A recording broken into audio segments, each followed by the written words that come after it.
I would like to call the City Council meeting of September the 2nd, 2014 to order. Sandra, would you please call the roll? Petty, Here. Kennett, Here. Shopmire, Adams, here, Long, Gray, here, Marsh, here, Kenyon, Here. Mayor Jordan. Here. Would you join in reciting the Pledge of Allegiance? I pledge allegiance to the flag of the United States of America and to the republic for which it stands, one nation, under God, indivisible, with liberty and justice for all.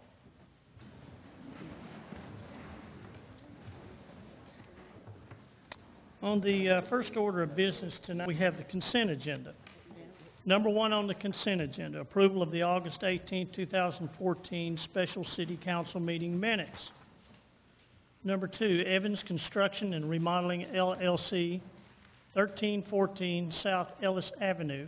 Resolution to authorize a contract with Evans Construction and Remodeling LLC in the amount of $24,990 for community development block grant rehabilitation of an eligible residence located at 1314 South Ellis Avenue. Number three, Evans Construction and Remodeling LLC, 1628 North Broadview Drive. A resolution to authorize a contract with Evans Construction and Remodeling LLC in the amount of $32,065 for community development block grant rehabilitation of an eligible residence located at 1628 North Broadview Drive. Number four, bid number 14-36, Lewis Ford Sales Incorporated. A resolution to award bid number 14-36 to Lewis Ford Sales Incorporated of Fayetteville, Arkansas for the purchase of a Ford F-250 pickup truck with deerskin animal control body in the amount of $51,415.02 for use by the Animal Services Division and to approve a budget adjustment. Number five, bid number 14-38, Craftsman Incorporated. A resolution to award bid number 14-38 and authorize the purchase of one DD50T 50-ton tricycle trailer from Craftsman Incorporated in the amount of $33,500 plus applicable taxes for use by the Transportation Division. Number six, Bale Chevrolet, a resolution to approve the purchase of one 2015 full-size Chevrolet 2 wheel drive utility vehicle from Bale Chevrolet in the amount of $23,179 pursuant to a state procurement contract used by the Police Department. Number seven, 2014 Justice Assistance Grant Local Solicitation Award. A resolution authorizing acceptance of 2014 Justice Assistance Grant Local Solicitation Award in the amount of $79,392 and $32,311, of which will be used by the Federal Police Department, with $31,069 to be dispersed to the City of Springdale and $16,012 to Washington County and to approve a budget adjustment. Number eight, Daniel Spencer Property Exchange, a resolution to approve an equal property exchange of about 6 acres with Daniel Spencer to authorize the acquisition of easements necessary for construction and operation activities pertaining to the Lake Sequoia sediment removal project, to authorize Mayor Jordan to execute the necessary deeds and to approve a lot line adjustment. I'll accept the motion to accept the consent agenda as read. Second. We have a motion and a second to accept the consent agenda as read. Sandra, would you please call the roll? Petty, Yes. Kennett, Yes. Shopmire, Yes. Adams, Yes. Long, Yes. Gray, Yes. Marsh, Yes. Kenyon. Yes. Okay, under unfinished business, number one, 2015 through 2019 Capital Improvements Plan, CIP. Resolution to adopt 2015 through 2019 5-year Capital Improvement Plan. Paul. Good evening, Mayor and Council. This is the 5-year capital plan, and it's a good medium-range tool for us to begin the budget process.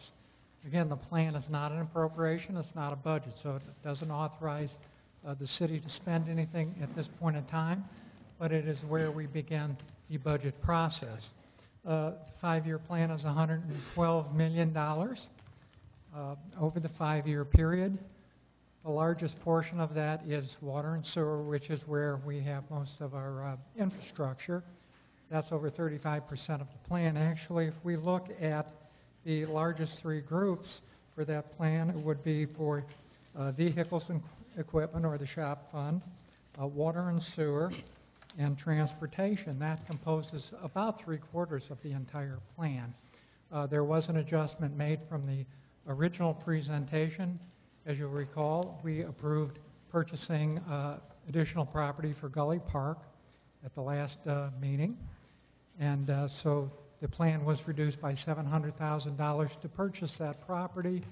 We're going to make $700,000 commitment this year for the purchase of that property. Therefore, we took out $700,000, which was identified for Gully Park in the 2015 budget, which we discussed. I sent out via email to all of the council members, and I hope you all received electronically those adjustments, and I will be happy to answer any questions. What questions do you all have for Paul on this? Anything? Okay, we will take some public comment on the CIP.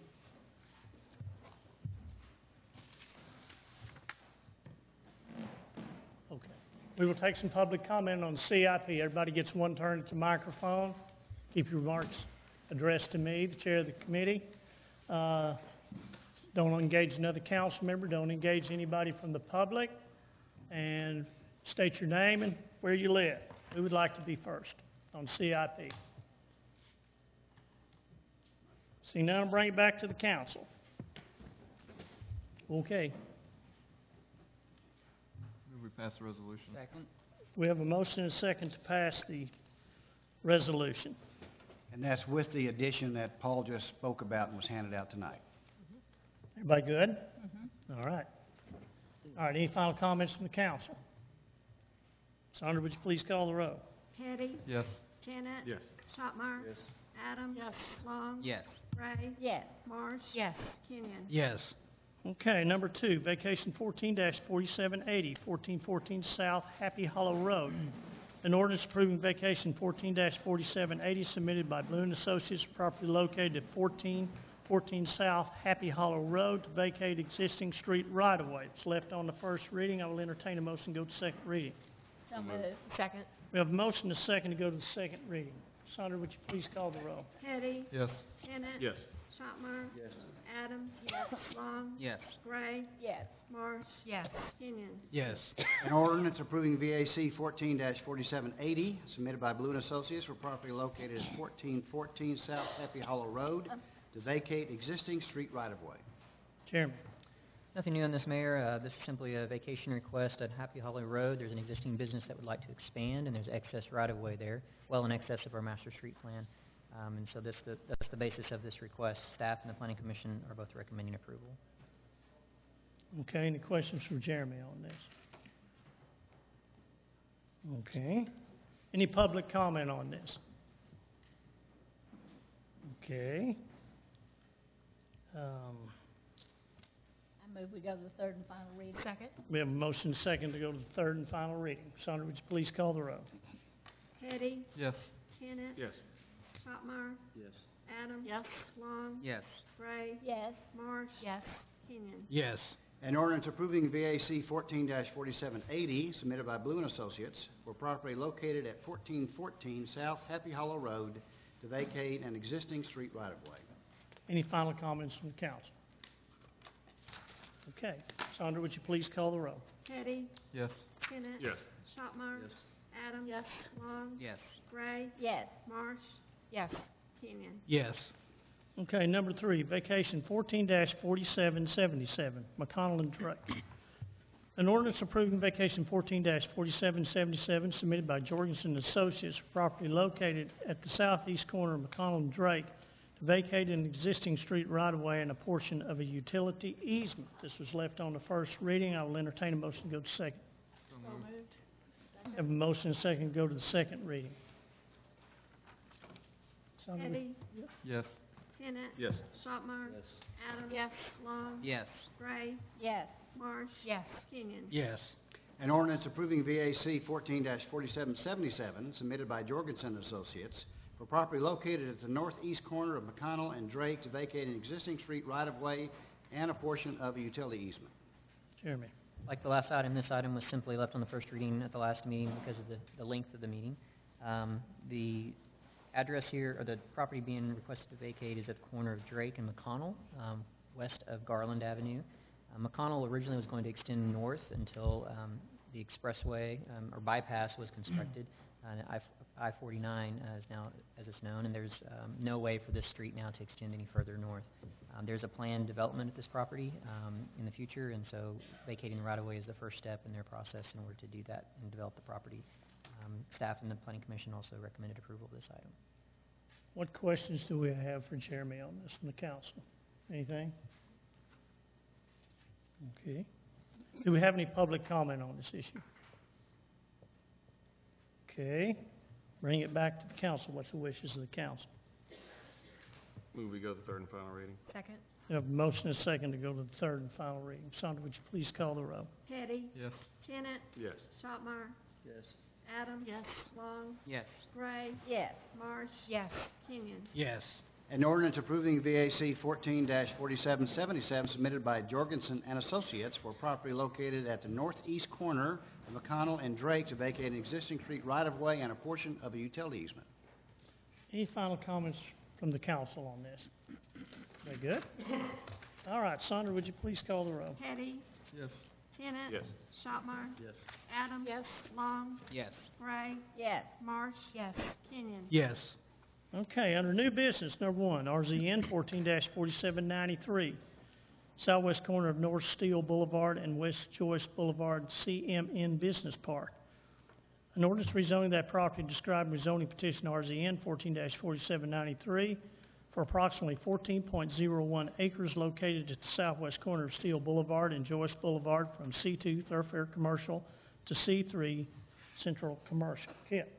Be it ordained by the City Council of the City of Fayetteville, Arkansas, Section 1, that the City Council of the City of Fayetteville, Arkansas hereby changes the zone classification of the following described property from C2 Thoroughfare Commercial to C3 Central Commercial as shown on Exhibits A and B attached hereto and made a part hereof. And Section 2, that the City Council of the City of Fayetteville, Arkansas hereby amends the official zoning map of the City of Fayetteville to reflect the zoning change provided in Section 1. Okay, Jeremy? This is located at the southwest corner of Steele Boulevard and Joyce Boulevard in what's known as CMN Business Park.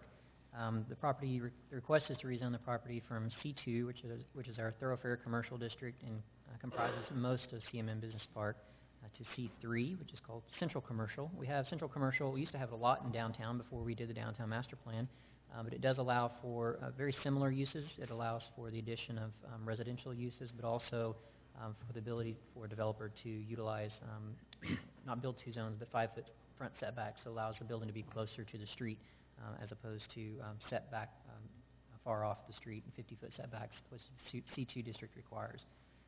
This proposal is consistent with the City Plan 2030 to allow for compatible uses. It would hopefully provide the ability for additional residences within this area, which is primarily commercial in nature. And in particular, this area is designated as city neighborhood area, which encourages a wide range of density and use, including mixed-use development with residential and commercial uses. The property is surrounded on three sides by relatively high-intensity commercial uses or undeveloped land, with zoning that anticipates similar commercial style of development. It is at the boundary of the Fayetteville city limit, and so this will have to go to the city of Johnson as well for their consideration. Much as you all have seen sometimes zonings in the city of Johnson, both cities must agree upon the zoning district that's being requested. Staff's recommended approval, and the Planning Commission unanimously voted in support of this request as well. What questions do we have for Jeremy on this? Everybody good? Okay. Is there any public comment on this? Fran Alexander, Fox Center Road. I have just a question. I would like to know, Mayor, what would happen in the lot line building and this zone rezoning to the green space and areas for trees along the streets? Jeremy, you have an answer. The development regulations don't change for that, so you still have to provide the minimum percent tree preservation canopy, your minimum green space requirements along the street, planting of trees, things of that nature. So you still have to maintain those requirements. You said it was very similar to the downtown, though, and when you can build out to the lot lines, you're not leaving much room for trees along there. So I would hope that that has been addressed. I don't know if the urban forester has had any input on the survivability in this space that would be left along the street. Thank you. Anything more, or, okay.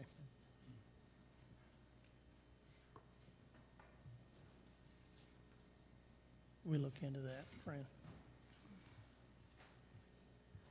Anybody else? So now bring it back to the council. What's the wishes of the council? I move we suspend the rules, go to the second reading. Second. We have a motion and a second to go to the second reading. Sandra, would you please call the roll? Teddy, Yes. Tenet, Yes. Shopmire, Yes. Adams, Yes. Long, Yes. Gray, Yes. Marsh, Yes. Kenyon, Yes. An ordinance rezoning that property described in rezoning petition RZN 14-4793 for approximately 14 acres located at the southwest corner of Steele Boulevard and Joyce Boulevard from C2 thoroughfare commercial to C3 central commercial. Move we suspend the rules, go to the third and final reading. Second. Oh, okay. Y'all are getting that look.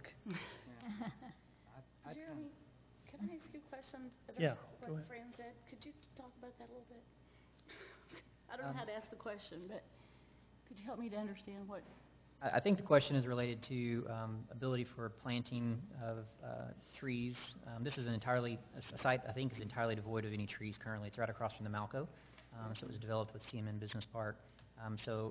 Whether there's tree preservation requirements or not, I'm not sure that's what she's speaking to. I think she's really more speaking to planting of trees. Oftentimes in downtown, you will see the wider sidewalks with structural soil and trees planted within the sidewalks.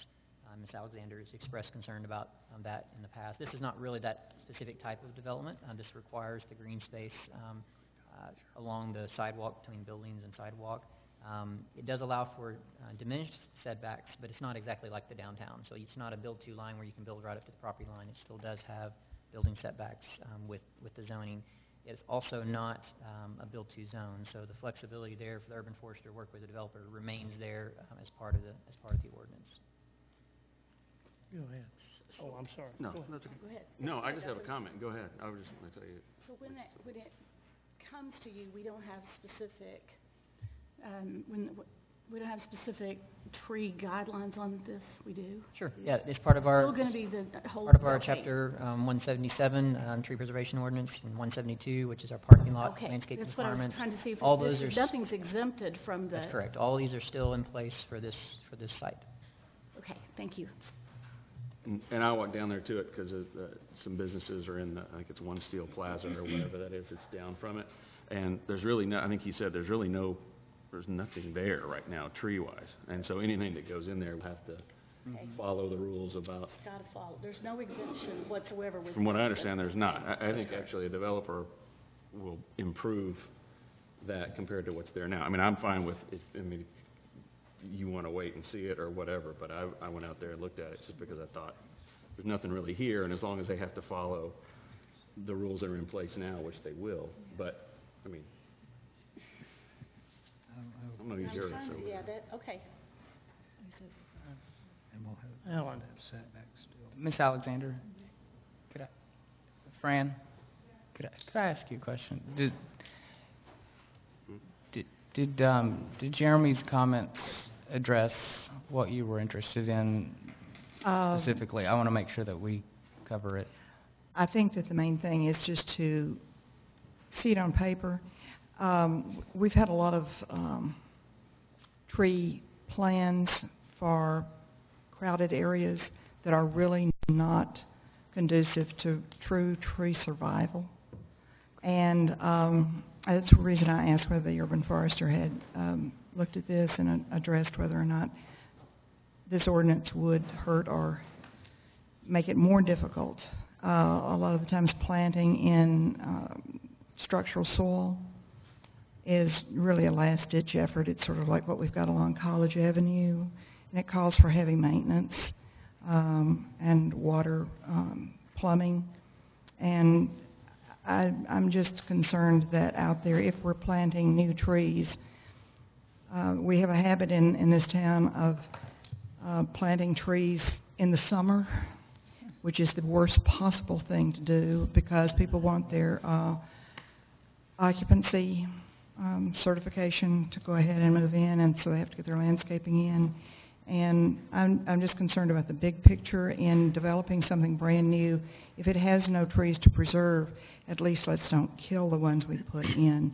And it has to be in optimum conditions, especially in a big pasture land like that. So I was just calling for a close analysis of what it really means to add the vegetation. Okay. I appreciate you letting me ask that. Thank you. Mr. Mayor? Mm-hmm. Would it be possible, I don't know what the council thinks, but would it be possible to hold this on this reading until we've checked with the urban forester? That will be up to the council members that made the motion. And I guess I'd ask Jeremy too, is there a major thing that's waiting on this? I don't think there's any timing thing. I will say that the urban forester really won't be able to comment on any kind of development plan, because even the council can't consider a development plan as part of a rezoning. So it's simply whether the land is compatible, in terms of the zoning request, whether you think it meets our general, general goals, and so, that's really all that they would be able to comment on. Thank you. Appreciate that. Oh, sorry. Just to be clear, the only thing that this, that we're doing is enabling the addition of residential units as part of this project and adding that one story to it. In terms of the use, that's correct. It essentially allows all the same, same use units as C2. It just adds the ability for, multifamily residential and other residential uses to be there. So we're enabling people who work or shop in this area to live in this area. Okay, thank you. Yeah, just, I mean, I'm fine with holding it here. If you guys wanna hold it, it doesn't matter. I'm good now. I just think it's gonna be an improvement, and I think if the urban forester, since they can't comment on the development, I mean, I think the only thing we would ask is, will you make sure you work with them and, enforce the rules? And I think they're gonna do that anyway, so. And it's your board, and you walked there and looked at it, thank you for doing that. Well, there's no trees there. I mean, the France one is a good one, because you're gonna have to plant them there, and you gotta make sure you do it the right way. So I think that's the biggest part of this, and I think we'll do that through the development and planning stages of it, so. And we've opened up that area now because of the flyover, so we're seeing growth, a lot, so I think it's okay. I agree. So if you're good with it, I would still. okay, we have a motion and a second to go to the third reading, and Kitchu, and then Sandra, I need to call roll. you call roll. Teddy? Yes. Tenet? Yes. Shopmire? Yes. Adams? Yes. Long? Yes. Gray? Yes. Marsh? Yes. Kenyon? Yes. An ordinance rezoning that property described in rezoning petition RZN 14-4793 for approximately 14 acres located at the southwest corner of Steele Boulevard and Joyce Boulevard from C2 Thoroughfare Commercial to C3 Central Commercial. Okay, any final comments from the council on this? Okay, Sandra, would you please call the roll? Teddy? Yes. Tenet? Yes. Shopmire? Yes. Adams? Yes. Long? Yes. Gray? Yes. Marsh? Yes. Kenyon? Yes. Okay, number 2, AIT Services Incorporated, ordinance waiving the requirements of formal competitive bidding and approving the purchase of repair parts from AIT Services Incorporated for the thermal dryer located at the biosolids management site in the amount of $48,300 plus applicable taxes. Kit? Whereas the thermal dryer located at the city's biosolids management site, which helped save the city approximately $950,000 in landfill costs and generated $43,000 in revenue through fertilizer sales to the public in 2013, has broken down and requires repair. And whereas AIT Services Incorporated is the sole source provider of the required parts. Now, therefore, it be ordained by the City Council of the City of Fayetteville, Arkansas, Section 1, that the City Council of the City of Fayetteville, Arkansas hereby finds that such circumstances constitute an exceptional situation where competitive bidding is deemed not feasible or practical, and therefore waives requirements of formal competitive bidding and authorizes the purchase of repair parts for the thermal dryer located at the biosolids management site from AIT Services Incorporated in the amount of $48,300 plus applicable taxes. Okay. Which staffer has this? Come up, Billy.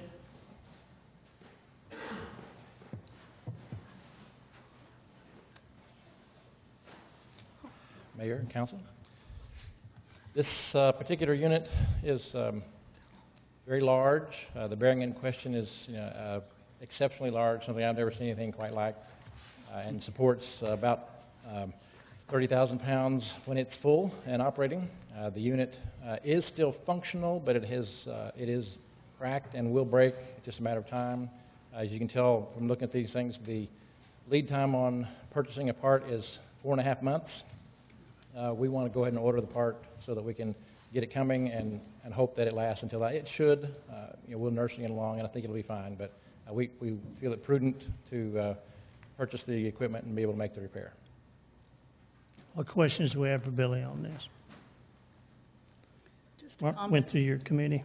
We went through the committee, we didn't have a quorum, but we discussed it. And I think that the main thing here is to realize how successful our biosolids management has been, saving $993,000 already, and diverting the biosolids mass from landfill. So we certainly want to keep it operational. It's a big operation, like Billy said.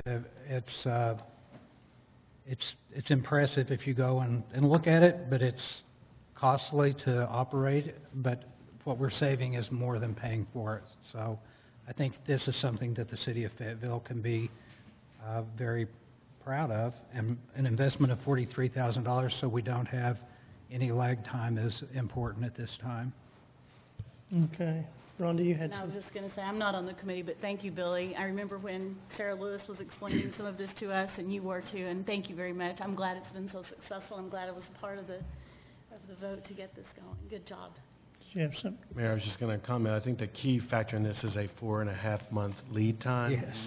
Yes. And the fact that we would have a budgetary impact in terms of dealing with our biosolids in a different manner if we weren't able to process it using this operation. So it's the other reason for good planning purposes we need to get this done.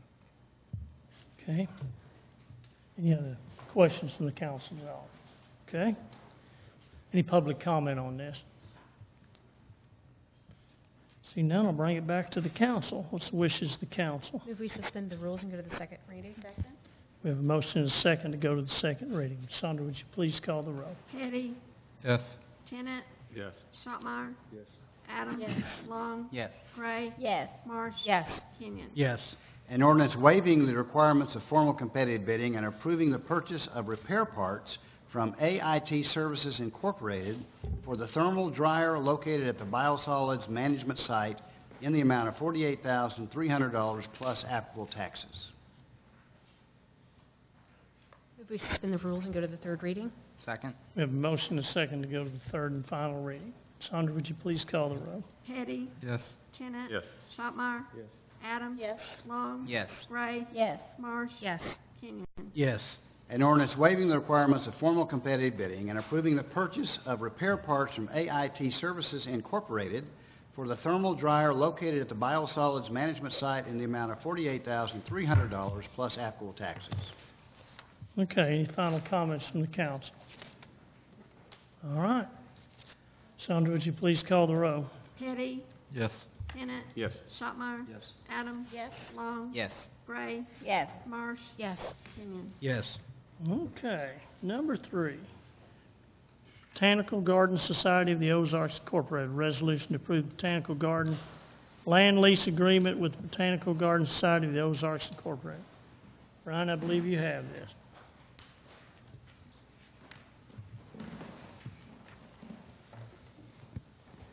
Thank you, Mayor and Council. I'd like to give you a quick background on how we came to this proposal, how we selected the boundary. In September 2nd, 1997, the City Council approved a land lease agreement with Botanical Gardens for the purpose of operating botanical gardens at Lake Fayetteville Park to serve Northwest Arkansas. On September 2nd, 2003, the land lease agreement was redefined and included a master plan. This image represents the existing lease boundary. This black line, you can see this is the existing facilities at the Botanical Gardens.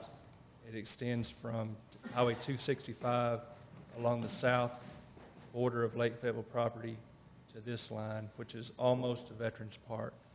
So the existing lease boundary comprises about 82 acres. The existing Botanical Gardens master plan associated with the lease is shown here. And you can see that the entire 82 acres is planned.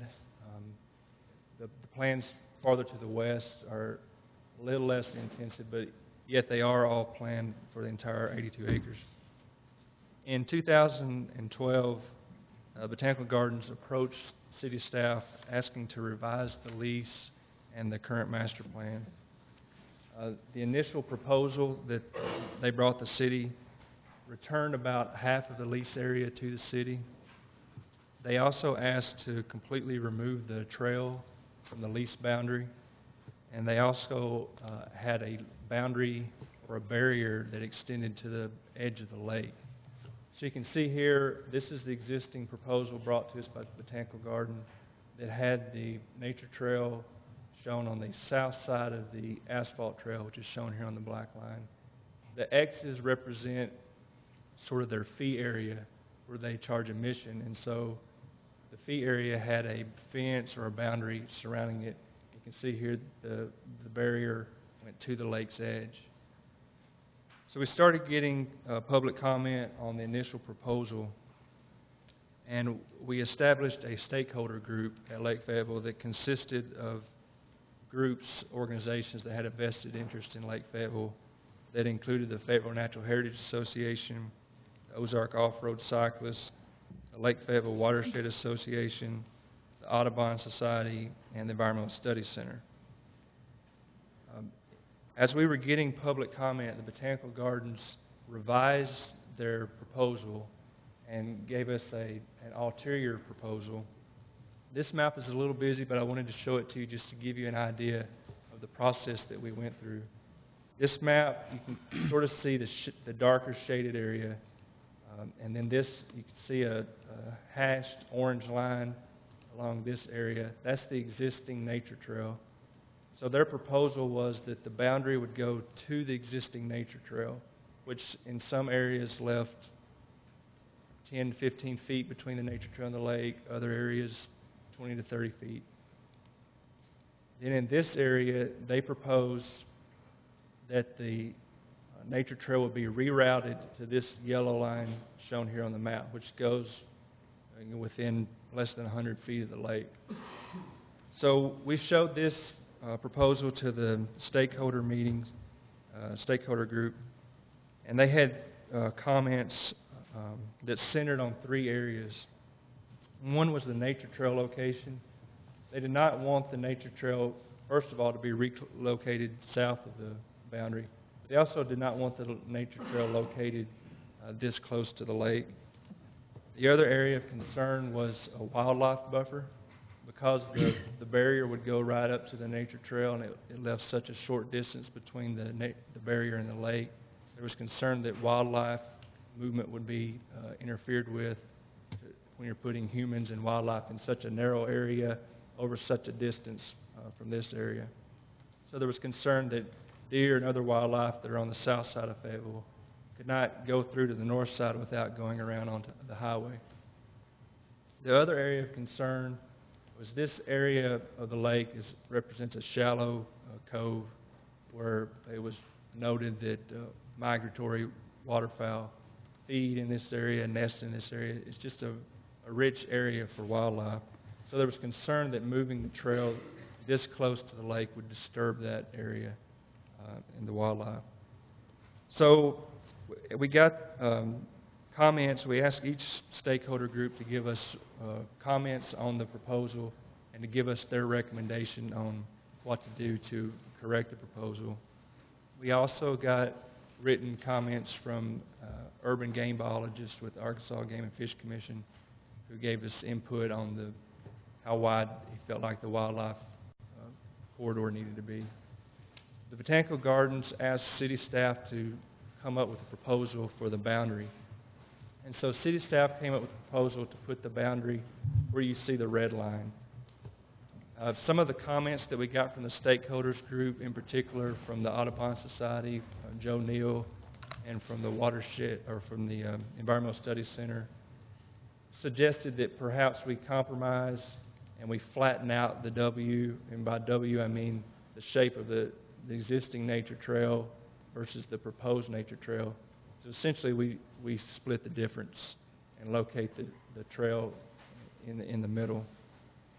So we propose to do that. Also, some of the comments from the stakeholders were that in order to alleviate some of the problems with scaring wildlife, that we do some habitat restoration between the trail and the lake, remove some of the invasive species, add native plants that will really encourage and increase and improve the habitat, but also provide some sort of screening between the trail and the lake. In our staff proposal, we also maintained a 100-foot minimum buffer between the lake. So the closest that the lease gets to the lake is this area right in here, and it's 100 feet from the lake. It widens through the sensitive area up to 200 feet, and then almost 400 feet at the corner. Other things to note is this proposal keeps the nature trail completely out of the Botanical Garden lease. And so our proposal was to just leave the nature trail where it was in this area, and only the area that needs to be relocated, we would make an improvement to the trail, build it as a boardwalk or a raised tread. There was concern about that area being a wet area with causing erosion and those types of things. So the next slide shows our proposal. It takes those factors in. You can see that the existing proposed lease area is the area shown in darker shading. It's comprised of 37 acres versus the original 82 acres. Also, like I mentioned before, there's a 100-foot minimum buffer between the lake extending up to 200 feet at the sensitive cove area. As I mentioned before, from this area right here is where the trail is getting relocated, where it starts to become relocated, and then it ties back into nature trail here. This distance is approximately 750 feet, and we propose to build that as a boardwalk. Now we will take two bridges.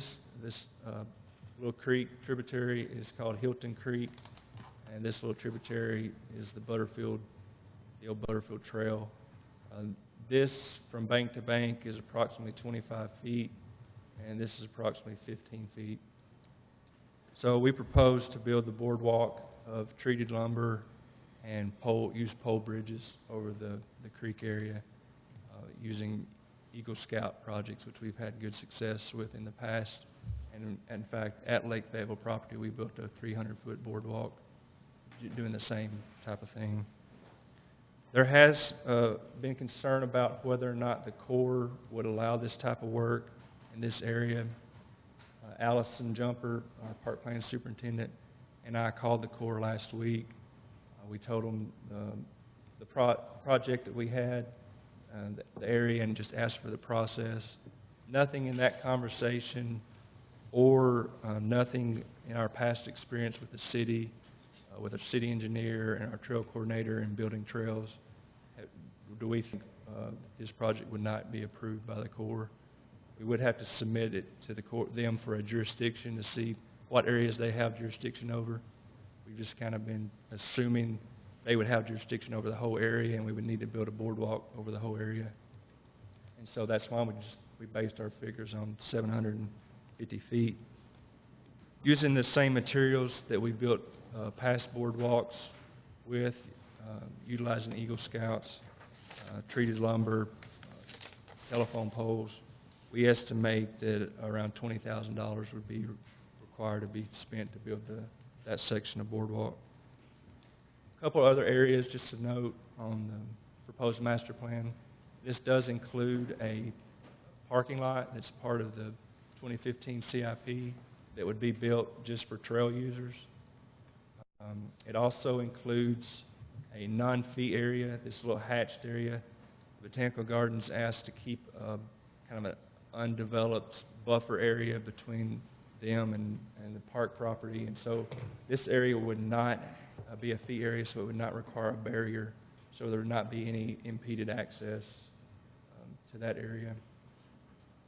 Also to note, the entire nature trail is out of the lease area, and most of the asphalt trail is out of the leased area, with the exception of this short area here that is currently within the lease area. I believe we have some speakers from the Botanical Gardens, but before they come up, I'll be glad to answer any questions you have, Mayor. Do y'all have any questions for Byron before we have Botanical Garden folks come up? Mayor, I don't have any questions, but I wanted to make a comment that came in from the executive director from the Botanical Gardens today, so we make it clear to you in the packet and in the public record.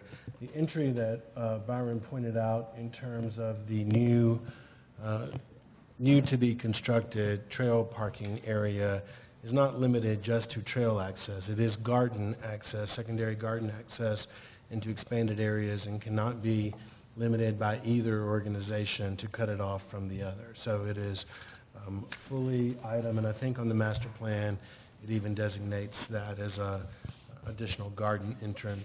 Just so happens we access our new parking trail area off of that. So I just wanted to say that so it would be in the public record. Okay. Any questions for, yes, sir? Byron and Connie had come and presented to the Environmental Action Committee on this project, and I had to leave to attend the special city council meeting. And I wanted to just kind of review a couple of the things that they had basically recommended.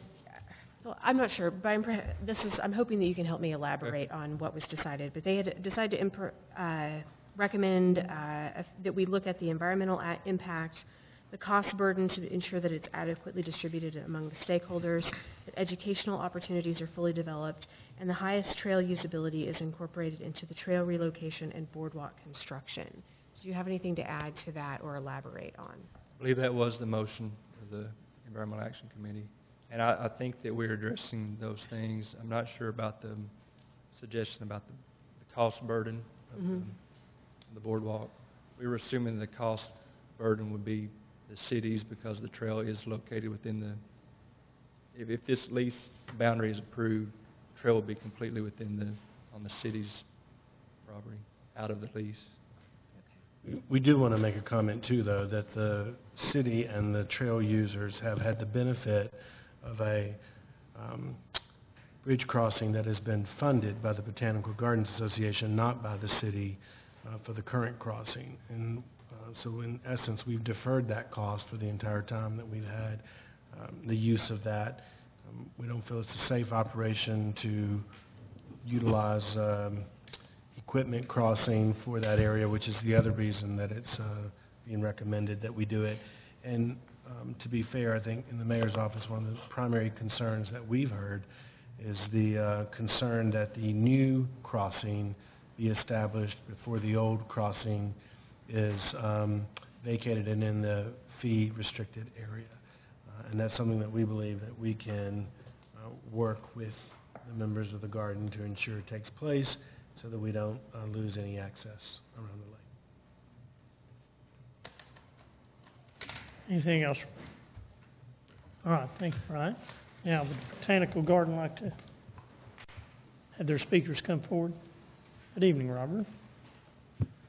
Good evening, Mayor, council members.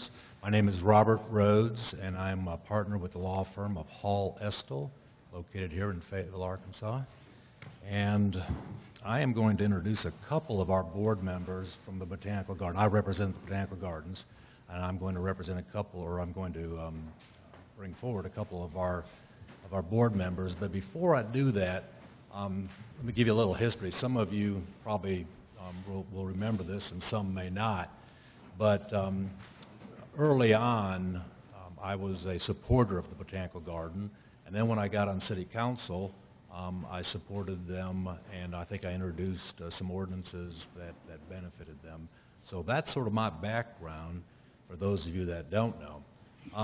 Also, I also feel the need to correct something At the Parks and Recreation Advisory Board, I made the statement that it was 251 feet that was being moved. That's the area of trail that was being moved.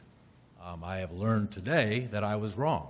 It's actually 700 or 750 feet.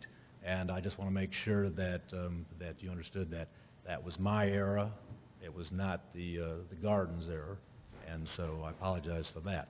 Now, I'm going to introduce a couple of people, and I'll also be here to answer questions as well. And I first want to introduce Linda McMath, and she is a board member of the Botanical Garden.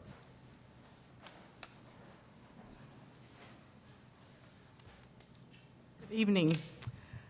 My name is Linda McMath. I'm a resident of Fayetteville. I'm a Washington County Master Gardener, and I've been on the board of the Botanical Garden for about 6 years now. Before I share my comments about the educational program of the Botanical Garden, I'd like to refer you to a letter that should be in your packets from the Master Gardeners. It's on University of Arkansas Division of Agriculture letterhead. I got an email from the Master Gardeners saying, please refer to the letter in your packet concerning Master Gardener's support of the BGO's plan. Due to a scheduling conflict, tonight is the annual Master Gardener meeting where they elect officers and install new members. Many of our Master Gardener supporters are not able to be here tonight. We had a large turnout at the Parks and Recreation meeting. The Botanical Garden is very important to the Master Gardener organization, and they want you to know how much they favor this plan.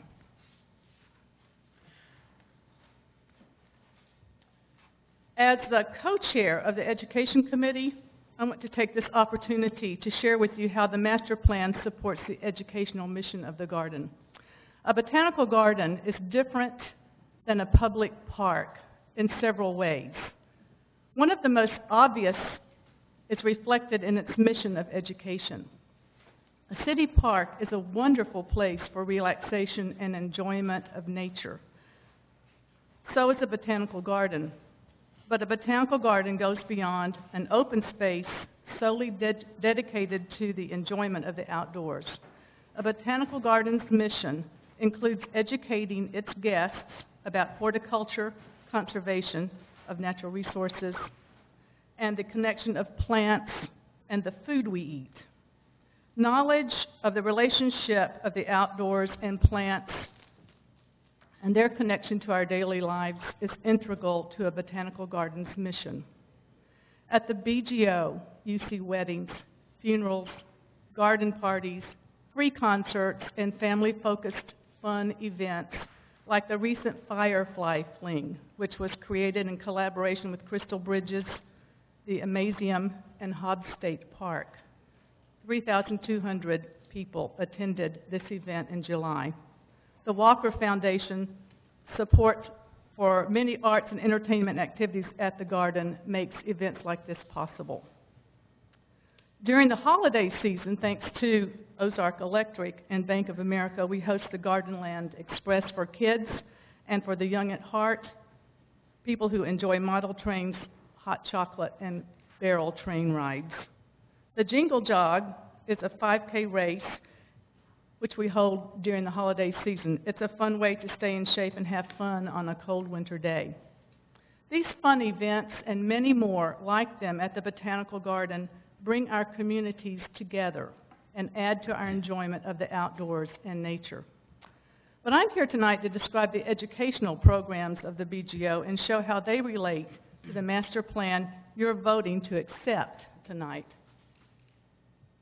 Our educational programs for children and adults include a wide range of topics, including plants, animals, insects, ecology, nutrition, and the environment. Working with school systems throughout Northwest Arkansas, the BGO welcomed 10,880 students to the garden in 2013. You heard me, 10,880. The BGO provides environmental education classes for the third and fifth grade students from the Springdale school system and host the Fayetteville High School Green Team each year. Our Little Sprouts program, which invites preschoolers to the garden each week, has grown and grown from just a few little ones and their moms and grandmas to over 140 children every week, requiring 2 sessions each day to accommodate the crowd. These children are the future leaders, parents, and business owners of our community. The economic impact of the garden will continue to expand as families grow and stay involved with this cultural and educational amenity. Thanks to the support of Tyson Foods and Cox Communications, we host events like Earth Day, which is a huge event every spring. The garden is swarming with students in their colorful school t-shirts, accompanied by lots of teachers and parents trying to keep their groups together as they go from learning center to learning center. The parking lot is overflowing and the field is full of yellow school buses. A butterfly pavilion is a magnet for visitors of all ages. Butterfly Day, which is scheduled for later this month, attracts hundreds of kids and adults, and the Arkansas native butterflies that we have there are spectacular. Our summer continuing education classes for local school teachers provide classroom materials and qualify teachers for special certification in environmental education. Summer camps at the BGO give kids hands-on experience in the garden and a lifetime of useful knowledge about growing food and flowers and trees. This summer's camp focus was on pollinators and the important role they play in our food chain. Lifelong learning is central to the mission of the Botanical Garden of the Ozarks. Our staff and volunteers hold workshops, lectures, and classes for people of all ages throughout the year. Generous support from the Walmart Foundation provides free admission and other needed support through their community access grants for qualified Benton and Washington County residents who otherwise would be unable to attend events and classes at the garden. The master plan for the BGO is a 15-year, multi-phased project. As you know, the plan includes 8 new gardens, 3 parking lots, and 5 buildings. When we were beginning our planning, the board assessed our needs for expansion and development based on programs that the BGO was offering, and educational programming needs jumped out at us. The large numbers of children and adults who come to us for classes, camps, meetings, and all sorts of gatherings already exceeds the capacity of our current facility and our staff. To the planners, it became obvious that a building dedicated to education was needed to meet the increasing needs of this community.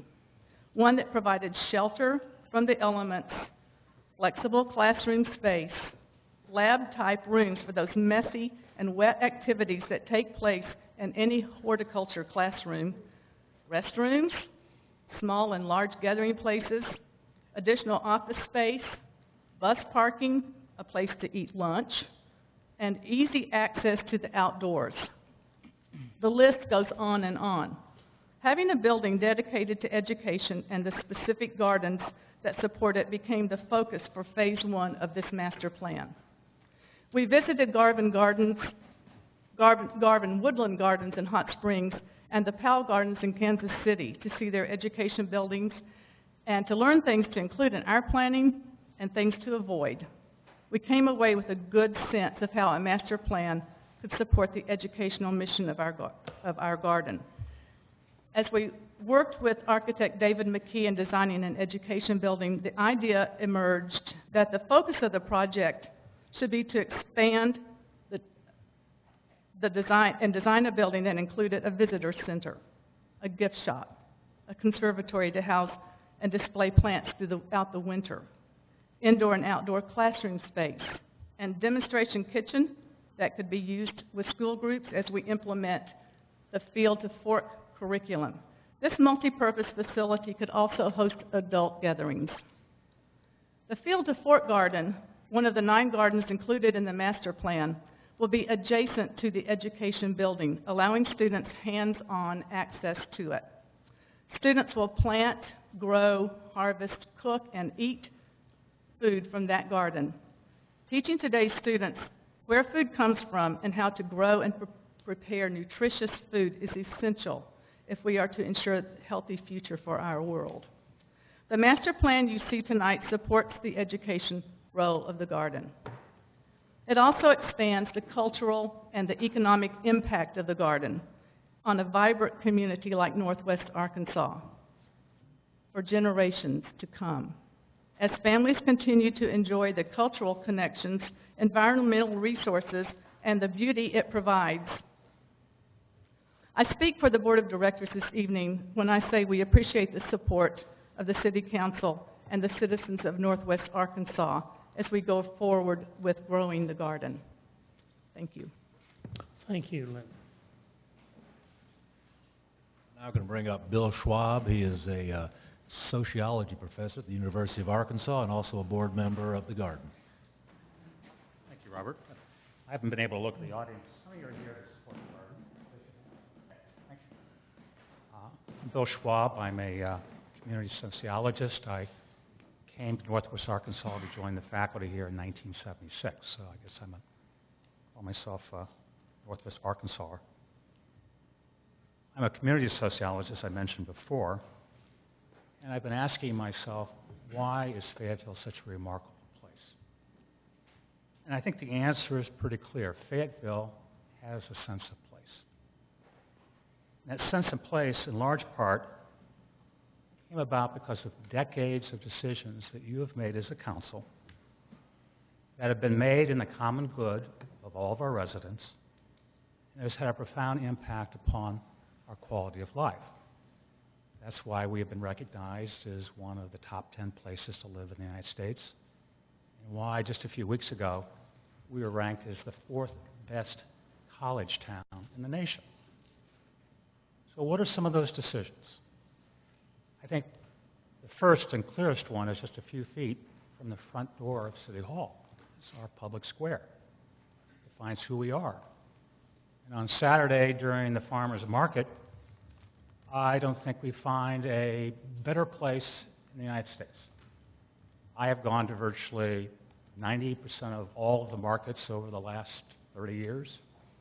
And I go because I like the produce. I like to know the people that grow my food. I like the artisan cheeses and the fresh meats. Love the entertainment.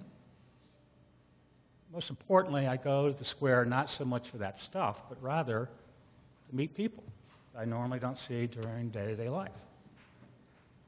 But I think what I enjoy most is when I look over the crowd, I see every part of this community represented, because this is a safe and welcoming place. And when we bring people who are different together, we break down barriers and we create community. That's why that space is so important to us all. You only have to go a few blocks down the hill to our public library, a decision that a library you helped to bring into existence, along with the voters of the city of Fayetteville, along with wonderful donors like Jim and Nancy Blair and others. Some of them are here tonight. I don't think any of us could have anticipated the success of our library, how it's become an epicenter for this community, again, which provides a space for all our residents. It's so successful that we're going to try to expand it to the south. And then all you need to do is go a few blocks to the north, the Walton Arts Center.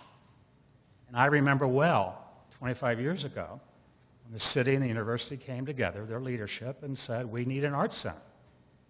And the old-timers here remember what Dixon Street was like. The Walton Arts Center revitalized Dixon Street. It made it a theater and entertainment center. And you reaffirmed your commitment to the Walton Arts Center just a few weeks ago by approving their new governance. Botanical Garden carries out the same community building function. It's a space where we mark the milestones of our lives with weddings and with memorial service. A place where our residents come together for free concerts. A place where we share meals, a place where our garden clubs can meet and nonprofit organizations can have retreats. It's a place where you can escape the hustle and bustle of everyday life and be surrounded by beautiful gardens. It's a place where we educate our children, we provide lifelong learning for our adults. And it's one of those spaces where we come together to make community and raise the quality of life of all of our residents. So tonight, you once again are faced with a decision that will affect the trajectory of the gardens for generations to come, and in a way, affect the quality of life of this wonderful community. Let me remind you, we have a track record. You have invested in us. You provide us with the funds to finish our building and to build a parking lot. We have used your money wisely and well. We have raised millions of additional dollars to build the gardens and do the day-to-day operations of the gardens. If you look at our master plan, every phase of that plan is in the common good of the residents of the city of Fayetteville. A learning center for our children, a farmer's market for North Fayetteville and Springdale, a pavilion that will allow many groups to gather there, an open-air learning center, an arboretum, additional gardens like the Field of Fork Garden Lynn just mentioned. So I urge you, once again, to make a decision that's in our community's common good and approve our new lease because, one, we have this vital educational mission. Two, the garden contributes to the economic well-being of all of us. But most importantly, the garden helps create community. Thank you. Thank you, Bill.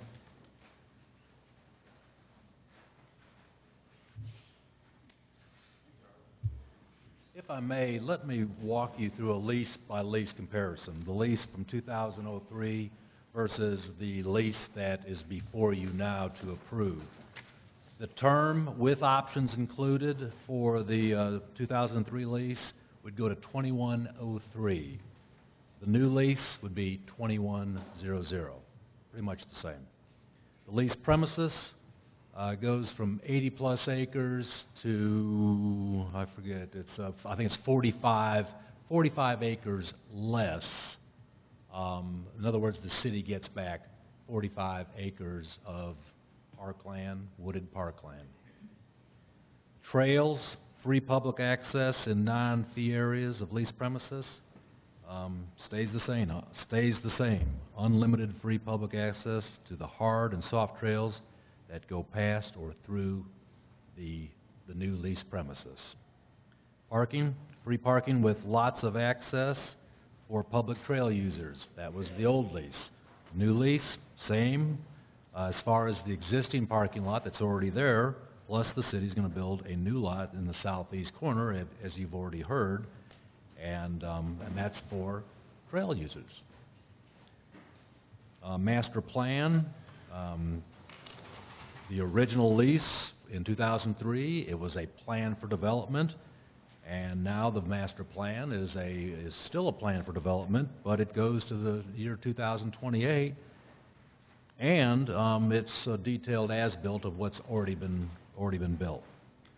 Free admission on the old lease for Fayetteville residents from 9 o'clock to 12 o'clock on Saturdays. That stays the same. Fayetteville school children, free access. That stays the same. The governance, it's still, the city council still appoints a board member, a second member is from the Parks and Rec Parks and Rec staff, and then from the Parks Advisory Board. That stays the same. Financial reporting, audited report to the city annually. That stays the same. Not necessarily in the current lease, but as you've heard already, in response to your committee, Ms. Marsh, I think the Botanical Garden and what it plans as far as enhancing its educational opportunities, I think the garden hits it out of the park. Pardon the pun. And that's for not just children, but for adults as well. I think trail users, they're benefited by the fact that that there's restrooms and parking lots. The restrooms that are the botanical gardens, they'll get to use those. When you think back to what Byron walked you through, originally the botanical garden had desired to have the trail go underneath, as you recall. And a very large compromise, I think, was made by the garden to move it to where it currently is. Now, I've heard some folks say, well, why can't the botanical garden just move it even further to where we don't even have to move the trails? Well, the answer, and I think Chief of Staff Don Marr alluded to this a minute ago, but first of all, the bridge that the garden built was built a whole lot different than most trail bridges. It was built to withstand the weight of a cement truck for construction of this new phase of the garden, as well as dump trucks for continued maintenance of the garden. And I don't believe that it's a good idea to have people, walkers and bicyclists and joggers, trying to use that bridge while there's maintenance or while there's construction going on. So that's one of the reasons why the garden has asked that that boundary be where it is. Also, if you'll think about it, the garden will close. It will not be open 24 hours a day like the trails. And so if you have that bridge that the garden needs to use for its purposes, then at some point they're going to need to close that bridge in order to close their garden, close their garden down for the evening, and the city will not be able to do that. The other thing, if you think about the Field to Fork, I think Ms. McMath mentioned the Field to Fork garden. That is one of the areas where we have asked the new path to be put further toward the lake, because we need, I believe it's that area right there. If you think about that for a second, that is for the benefit of these children who are going to be coming to the garden to learn how to grow their own food, process it, what have you. Do we have, 4 or 5 kids that are going to be coming to the garden? And so therefore we need a plot about the size of this area in front of you? Or do you need as much room as you possibly can have? And that's what that affords the garden. And it's not just the amount of room, that happens to be the most fertile soil that we have in our leased possession.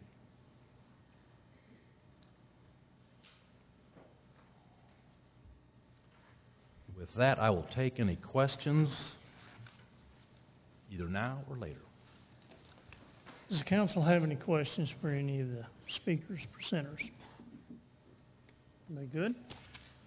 Okay, now we will take some public comment. You get one turn to the microphone. Keep your remarks addressed to the chair, that would be me. Please don't engage a council member, another member of the public. I need your name and address. And please, y'all, let's not be repetitious tonight. All right. Thank you, Mr. Mayor, council members. My name is Stephen Schneider. I'm the South Central Regional Director for International Mountain Bicycling Association. IMBA, as it's called, is a nonprofit organization, advocacy group based out of Boulder, Colorado. I'm also a local taxpayer. So I just want to read this statement about this situation. Thank you. Part of my job, and a significant amount of my job, is spent creating partnerships, from helping volunteers collaborate with land managers, find donors and sponsors for their volunteer organizations, as well as recruiting stakeholders to realize the value that these partnerships have. The City of Fayetteville and Botanical Garden Society of the Ozarks seem to have had a nice partnership a few years ago. The city spent a few $100,000 to help kickstart infrastructure at Lake Fayetteville City Park, and the BGSO building a bridge on their lease and allowing all the trail user groups to use the bridge for access on the Soft Service Trail. That's a good partnership. Now, fast forward to the last year and a half, it seems as though the BGSO has moved ahead with this master plan agenda, which does not much include the city and its taxpayers' input concerning the environment or the trails. Lots of finger pointing and bannering have gone on the last few months with all the trail users and stakeholders. I've been involved in all the meetings, except the BGSO agreeing that if this trail is left alone, which is what the user groups agreed to many times, the volunteers could repair the existing trail if they move their master plan 30 or 40 feet to the east. That was agreed to in a couple of the stakeholder meetings. I believe we all agree that some sort of environmental impact study needs to be done, or a determinational jurisdiction needs to be done before we execute this master plan, or before it's voted in. To my knowledge, the BGSO has never helped to pay for this evaluation, even though they initiated the master plan. And this talk of trail realignment, or pushing the trail off the BGO's lease into a wetland for over 700 feet, might be approved by the Corps of Engineers, it might not. And the Corps is involved, we don't know that yet. If it is approved, it could cost upwards of $200,000, and that's from professional trail builders, Trail Solutions of IMBA, as well as Progressive Trail Design. I applaud Byron with a $20,000 bid on that project. If that could happen, that would be awesome. I would be all in favor of that. We don't know if that can happen without a jurisdictional determination. So, most would say this is not a burden that the taxpayers need to shoulder, especially since the lease is free on city park land, and this master plan was put into motion by the BGSO, and they claim to be raising upwards of $25 million. Seems like a good neighborly gesture by the BGSO would be to throw in a few $1,000s, help the city pay for this boardwalk and bridge, or whatever needs to be done, and this jurisdictional determination before we move forward. Most of the folks I've spoken with want the BGSO to thrive, so do I. Me and my wife have donated to the BGSO. She donated plants years ago. That's not the point. Most other trail users and soft service trail users obviously want to keep the trail open as well and not shut it down for even one day. You city leaders are faced with a difficult task here tonight. My hope is that if the BGO's master plan is approved, you will consider amendments to this vote requesting a jurisdictional determination or environmental impact study, as well as a cost analysis of a boardwalk and bridge, professionally done, on the wetlands of this master plan. If this realignment is even approved through an environmental assessment, we don't even know if that's going to happen. Let's try to help the BGSO expand, at the same time keep this trail open and create a happy environment for the cities and its taxpayers, without any future ramifications concerning permits, recreational grant programs, and tax dollars spent that could be used somewhere else in this great city. Thank you. Thanks, Steve. Who else would like to address us? Yep. If y'all want to speak tonight, would y'all start to line up behind the microphone, please? Hi, my name is Karen Willard. I'm not used to public speaking, so bear with me. I actually live in Brentwood, Arkansas, but I'm an avid user of the Lake Fayetteville Trail System. I am a graduate student at the University of Arkansas studying wetland ecology, and I'm also a board member of the Lake Fayetteville Watershed Partnership. And our mission, in part, is to enhance and preserve the watershed of Lake Fayetteville. And so I just want to bring up some points that I think have already been addressed by the partnership, but just to bring those up again. First of all, I do want to say that I also promote the botanical gardens. I think that the idea of having children grow their own food and then eat these vegetables is a wonderful idea. And as a plant ecologist, I'm also very interested in the idea of preserving and enhancing the enrichment of the Ozarks, the endemic plant species that occur in the Ozarks. I also want to say I think people need to realize that the user group is very diverse and it has a lot of different people involved. And so we do need sort of a stakeholder concept to take place. We're all used to hearing about toxic algae blooms, fish kills in lakes all over the United States. Lakes, watersheds are in constant stress, either by nutrient inputs deforestation, and other factors. And we have, both the city as well as the Botanical Gardens, has an opportunity to act as leaders, both for environmental stewardship as well as for development. Okay, and these can be accomplished through a lot of different ways. We can consider the use of more pervious building materials for building parking lots and sidewalks. We can reconsider building directly on the wetland, because even if we do use a boardwalk along that wetland, the actual impact to the wetland itself from just the building, as well as the cost of this boardwalk, is something that really needs to be looked at, and whether or not there are alternatives, because really what we have are some really straw man defenses that have been given out, I think, from the Botanical Gardens, as to why that can occur. We also have concerns still with the fencing.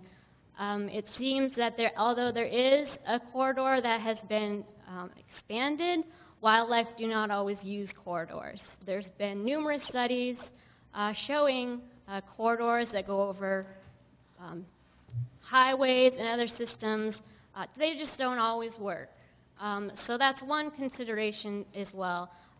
Do we need fencing? Is that something that's important?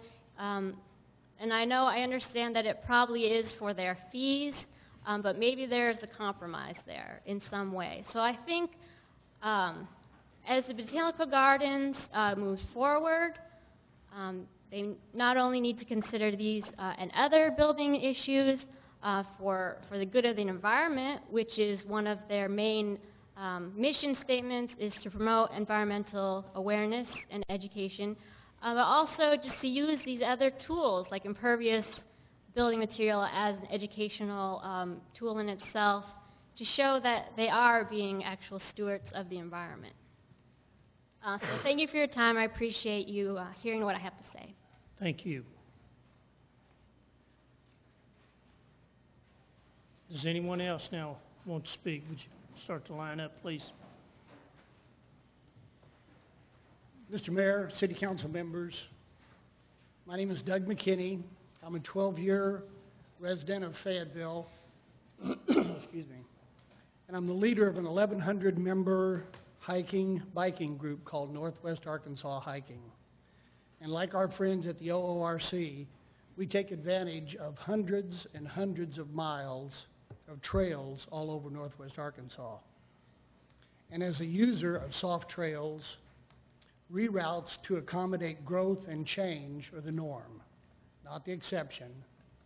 This situation that we have here is not unique by any means. First of all, I'd like to thank the Botanical Gardens for giving back over half of their original lease area. The OORC spent a lot of effort building many trails in this area, and it's great to know that these trails will not be affected by any future growth by the city. So on behalf of all bike riders, I want to express my appreciation to the Botanical Gardens for this gesture of goodwill. I'd also like to thank the Parks Department for their excellent rerouting of the trail to accommodate the Botanical Garden Master Plan. This reroute gets the trail out of the OORC's suggested sunny hot field route and back into the wooded area where riding and hiking experience is much more enjoyable. So Parks Department, I thank you. We recognize that as a great way to enjoy Mother Nature as hiking and riding is, there are other ways that are just as important, and we appreciate the City of Fayetteville and their vision to the Botanical Gardens by offering Northwest Arkansas another way to enjoy Mother Nature.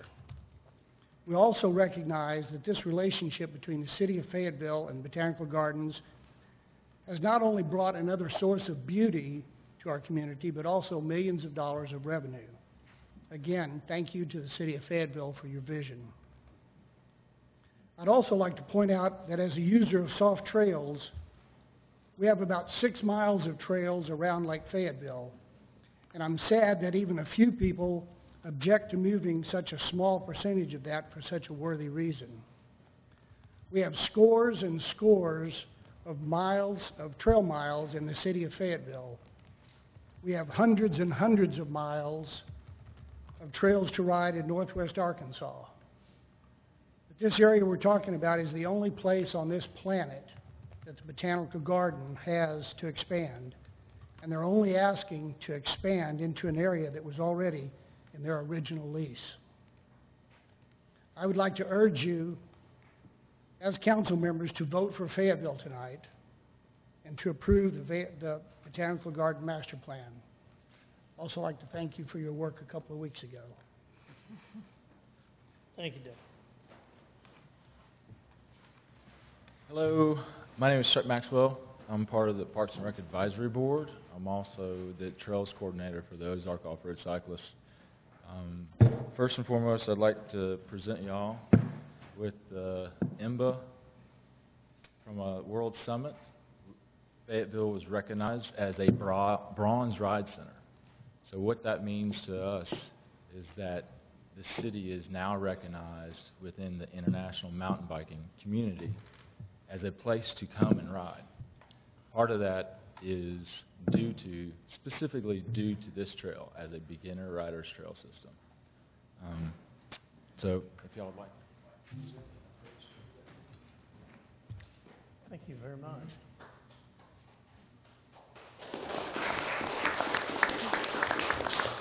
So from that, I would like to discuss some of the things that have previously been said about this.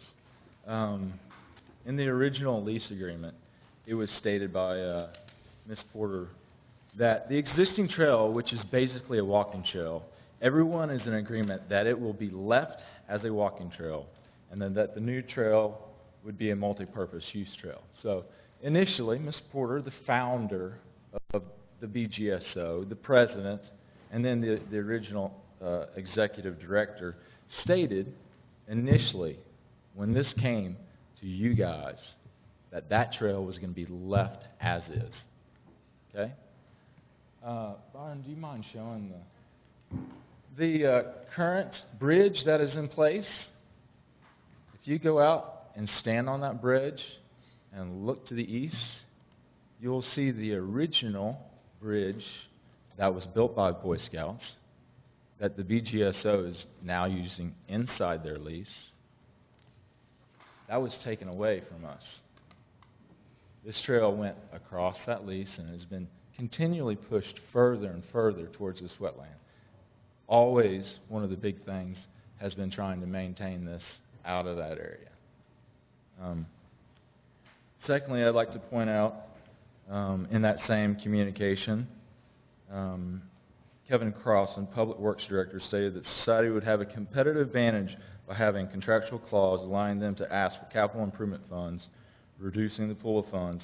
He further stated, this could give the society advantage over other nonprofit organizations and put the city in an uncomfortable position when approached by other nonprofit organizations.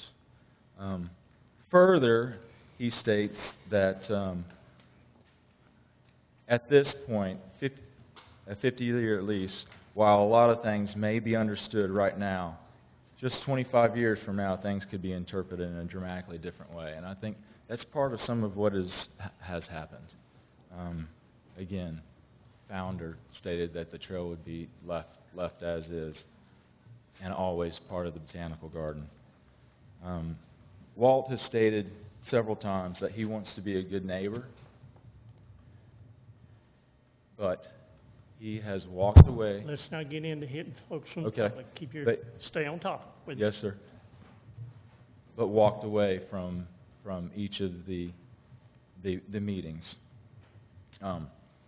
In the April meeting, it has been stated here that their number one goal has been education. But in the April meeting, it was stated he wants it to be the best place in northwest Arkansas to get married. And I think primarily that's what these folks are after, is they want a place to have events. They want it to be a place for weddings. I just want to leave with a statement.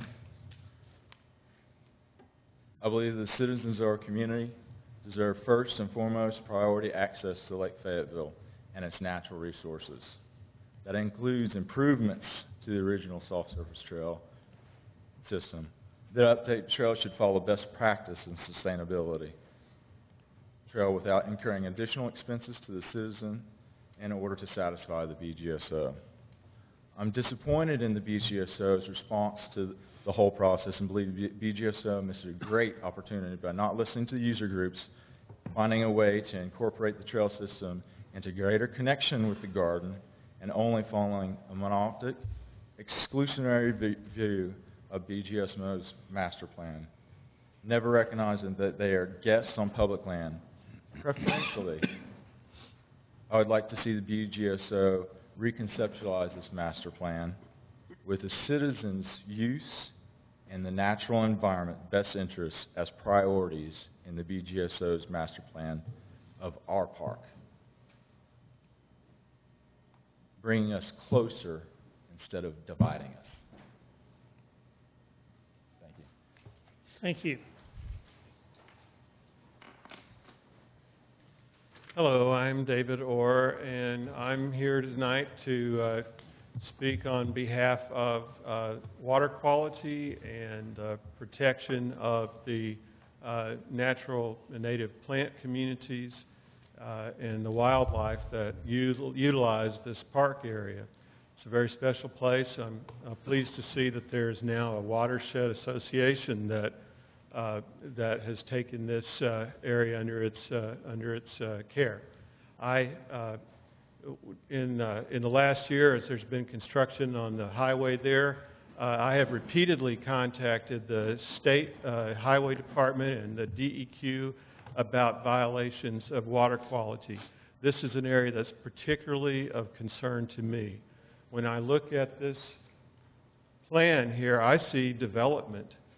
That's what I see. I really appreciate the environmental education. I know that the Botanical Garden brings a lot of value and a lot of joy and educational benefits to the city and the people and to the visitors. I'm here tonight I want to raise a question as to whether this is the highest and best use for this land. There's a lot of threats to Lake Fayetteville, water quality, and I know that if DEQ tells me that I'm the only person that's calling to turn in these contractors for polluting the creek that leads right into Lake Fayetteville and for dumping their sediment, and I'm the only one who's calling them, obviously there's not enough attention being paid to protecting the environment for Lake Fayetteville and those streams around it. And they're still causing pollution there. My concern is that if you allow a major development project, which is what I see up there, and maybe I'm misreading it, I think it's really important and incumbent upon you as the custodians of this important environmentally sensitive piece of property that you're poised to make a decision that's going to be irretrievable commitment of natural resources for a long time to come. Are we putting this in the right place? Are there not other places around Fayetteville where you could have a garden, a built environment that are not right on one of the most sensitive parkland-oriented watershed areas that really deserve a lot more attention, a lot more protection, a lot more awareness by the city and our citizens, and I guess the thing that concerns me the most about this that I'm seeing now is that it seems like too many decisions are made in Fayetteville in a reactive mode. Here's what somebody wants to do.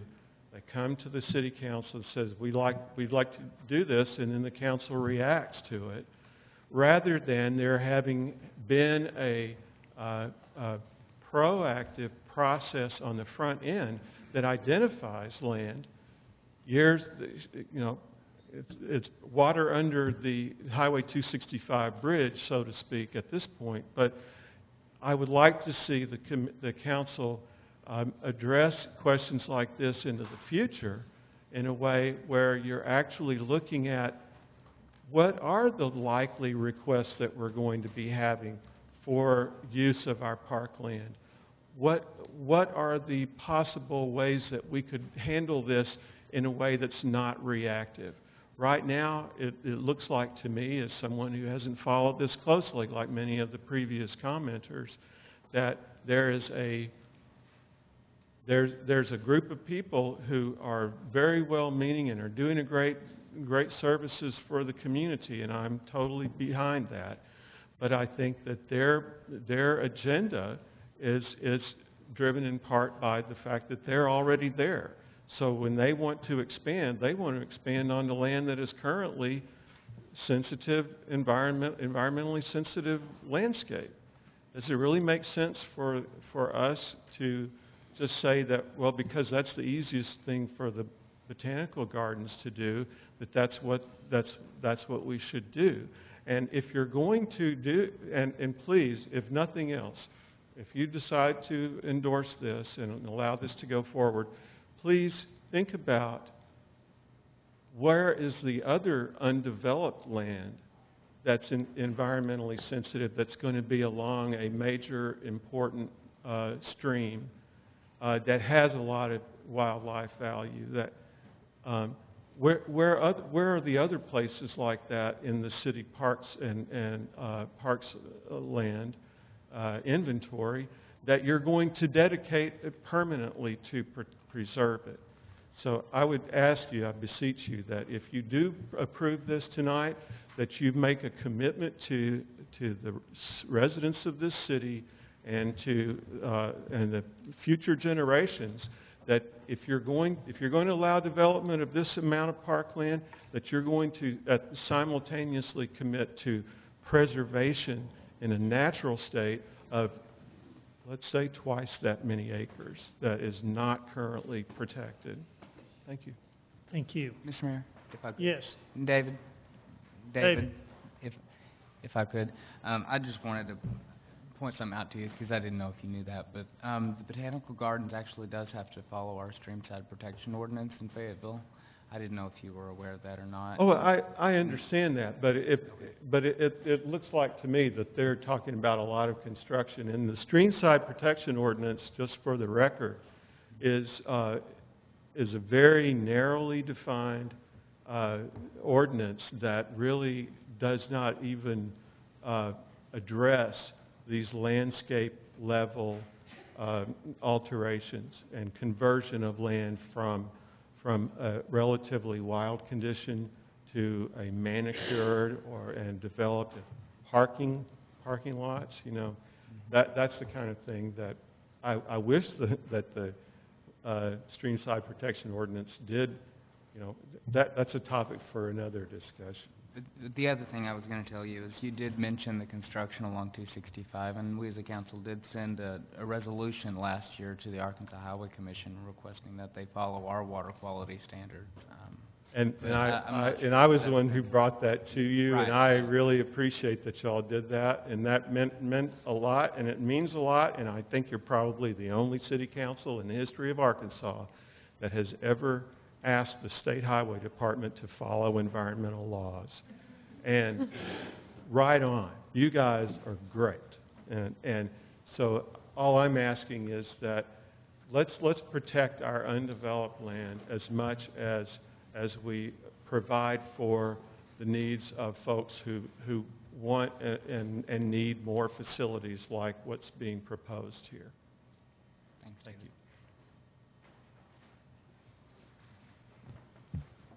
My name is Blair Johansson. Live at 3332 Piccadilly Lane in North Fayetteville. Been a resident of Fayetteville since the late 60s. Had the privilege to serve as the Botanical Garden board chair for about a 6-year period of time, and during the period that the city council approved the investment of $750,000, and which then multiplied greatly with private investments that came along to help build the infrastructure for the building and the 9 gardens that are there, and the parking lot that also serves as dual use for both the trail and for the garden. The original plan, when we're talking about construction and the use of the property, the original plan, which was a $30 million master plan back in 2007, actually had the visitor center pretty close to the lake. And I don't think a lot of people realize that in that plan, we were actually going to be west of the bridge and probably would have taken up the mountain bike trail at that time if we had gone forward with that plan. Here we are several years later, and the garden's been able to grow and complete its mission of being an education facility and a social venue for our community, and it doesn't seem to me that we've rushed into anything here. It's been pretty planned, and they've worked very closely with the park staff and the city to reach a compromise. And from an investment standpoint and from a timing standpoint, I think it's important that you move forward with the approval so that the garden now can move forward with approaching other investors who want to invest and continue to improve the value of the property and the social venue that it offers the community. So from a timing standpoint, I really think that it's time that for the vote, and that there's been a significant amount of work made to compromise and meet the stakeholders' needs, so we're not going to be able to meet everybody's needs, and be able to move forward with this great opportunity. Thank you. Anyway. Does anyone else want to speak to this? Okay. Hi, my name is Phil Penny. I'm president of the Ozark Off-Road Cyclists, 1245 East Columbus Boulevard, Fayetteville, Arkansas. Mayor, can I approach you guys Sure. and hand you?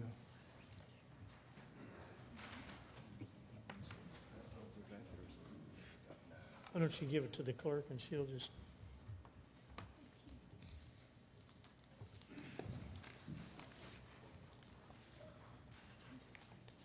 I appreciate all the thought that's gone in this project. It's coming together well, and I think it's going to be a win-win situation. Just had a few things I'd like to add to it. Just kind of to explain, first of all, what I've given you guys, and I'll try to point it out on the map up here. Excuse me. When you look at the lake trail, there's several areas that are concerning. And with the map that I gave you guys, when you look right, I can get this thing to work. In this area right here, you'll see a red line. That red line, the reason I have it red is because that's already an existing wetland there. And so right here, where the new trail's proposed, this area here, I've got it marked blue. And that's going to be another 700 or so feet of wetland. Altogether, this is about 1,500 foot of wetland now. You'll also see that I have a polygon that's orange. That's these areas right here where the trail's cut off. Those areas look to be or seem to be wetlands. There's only about an acre there. And, you know, when you talk about gardening, a lot of the gardening nowadays is a raised bed. You don't typically have to have soils, any type of soil. People bring their own soils in. A lot of the people use organic soils, especially when you're doing stuff for kids and families. One of the other things you'll see on my map is a green line. It says Lost Trail. That green line is right in here. And traditionally, that's the way we used to ride around this trail. But when the new paved system was brought in, this trail, we lost it. And that was okay, because we still had a trail system. One of the things I would suggest is to, and I talked with the Corps also, and my question was to them, if we have a trail, and we're trying to put a new trail in, adjacent to that, and we're impacting another area, what are your thoughts on this new trail? And they said, well, why can't you use the old trail? And I said, well, that's there's an access problem. And so, they said, well, are they gonna remediate the old trail? And I said, I'm not sure. And my question is, why can't we protect this wetland area here, this acre? Why can't we save the tax dollars? And why can't we work together on it? And I'll take any questions.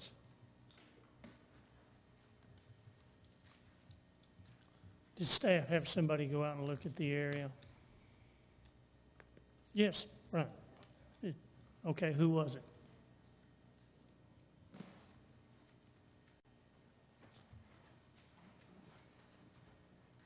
Mayor, we had city staff, Allison Jumper, Park Plan Superintendent, myself. We had Sarah Reed, who was the former stormwater engineer, Matt Mihalovich, Trails Coordinator. We had Ken Easton, who's our urban forester, but who is also a consultant, trail builder in his previous job. I'm not sure if Jeremy was out there as well, take a look at it. So we had several staff take a look at it. And we basically decided that we would make it, just consider it all wetlands, correct? Yeah, for the purposes of calculating our cost, and yes, we had just assumed that it would all be considered a wetland, and that was how we kind of approached the Corps. Now, we're not sure how the Corps what they will decide as far as what's their jurisdiction or their definition. But you will We assumed approach the Corps saying it's 100% wetland. No, I didn't give a judgment to the Corps. We just asked the Corps the area, what was the process, Okay, and how likely could we build a boardwalk. And he just outlined the process for us. okay. Mayor, the Corps does not currently have this designated as a wetland, although we expect that it would be if it was evaluated and it would be delineated that way. So the assumption from staff was that it would be 100% wetland for the And we- purpose of any kind of construction plans that would be presented.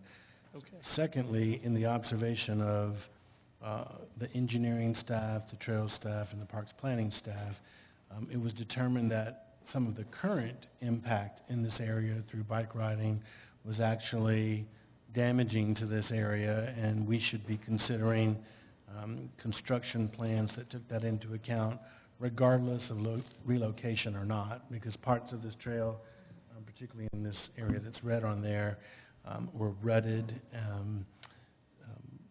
and impacting the area, which came to light as a part of this evaluation.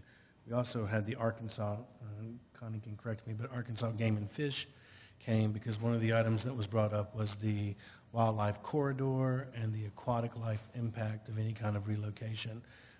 Because we had requests from some of the environmental groups that this be as much as 350 feet away versus the initial inquiry, which was only maybe in the 100 foot away. And that's why we ended up in this particular area more in the 200-foot range, was over the advice of the Arkansas Game and Fish professional who came to look at this area as well. So, and I think the actual, tonight's the first time I've heard a number given to the actual construction of the trail, because until we understand what the actual core requirements will be, I think we're going under the assumptions of prior approvals that we have received.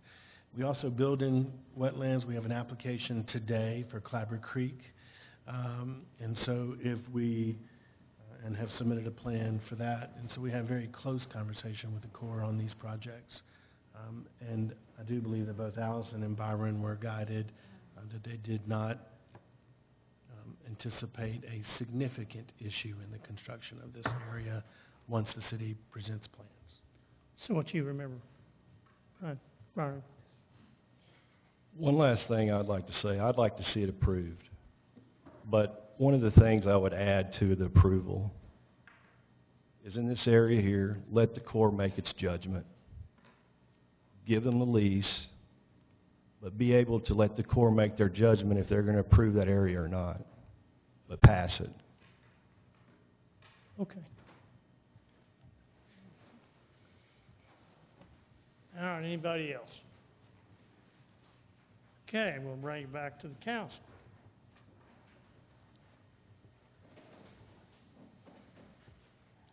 Okay. Let us begin. Who wants to be first? Mark? I think that we've had 2 years of discussion on this, and the hundreds of pages of information that we've received has truly been balanced and fair.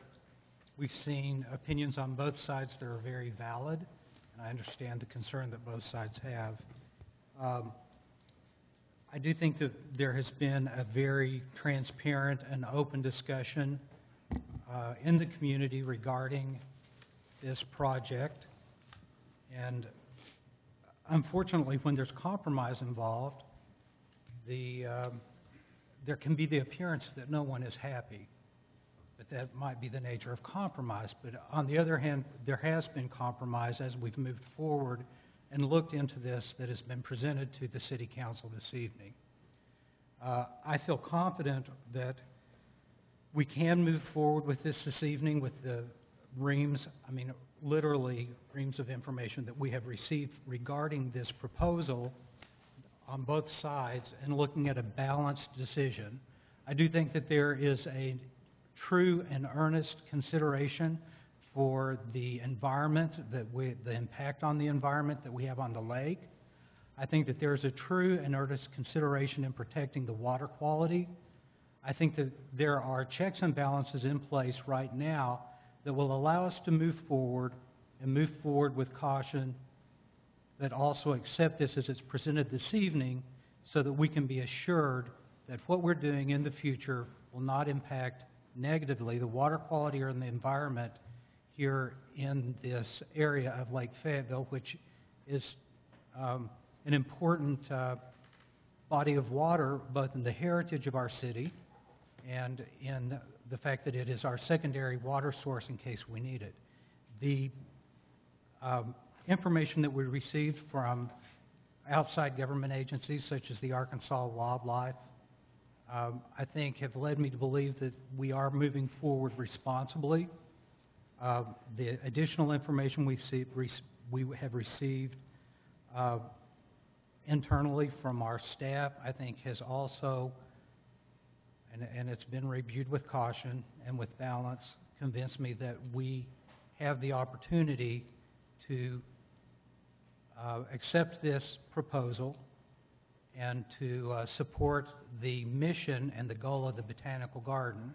And it's without a question that the value that the Botanical Garden of the Ozarks brings to our city is truly a very valuable commodity and one that we have to move forward on.